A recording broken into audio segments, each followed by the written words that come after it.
दोस्तों, सभी देशवासियों को नव वर्ष मंगलमय हो।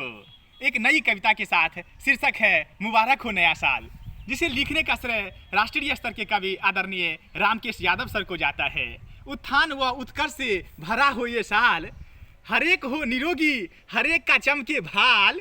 इस वर्ष वायरस जग में बरसाया मौत, अब नूतन वर्ष में फिर न बिछाए जाल।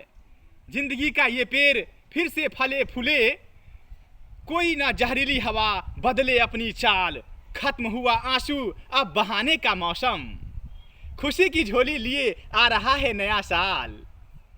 कोई ना लुटे अब उजाले की ये दौलत, कोई न लुटे उजाले की ये दौलत। हंसी की बारिश से चमके सबके भाल। जीवन की गुलिस्तियों में जीवन की गुलिस्तियाँ में आए और निखार। महकती फिजाओं का खिलता रहे गाल। रंज भरा लम्हा न आए किसी के पास, खुदा करे सभी को रास आए नया साल। हसरतों का महल न किसी का गिरे, छेरे नई गजल आने वाला साल। नेकी से भरे गठरियाँ, नेकी से भरी गठरियाँ, बदी से सभी बचे। उठे कदम आपका उठाए जैसे मराल। सरहद पे अमन रहे, खुशहाल रहे जहां।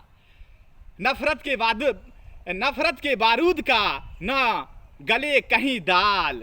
लुप्त चल के ले लो लिपट कर गले उसे। मुबारक हो, मुबारक मुबारक हो नया साल।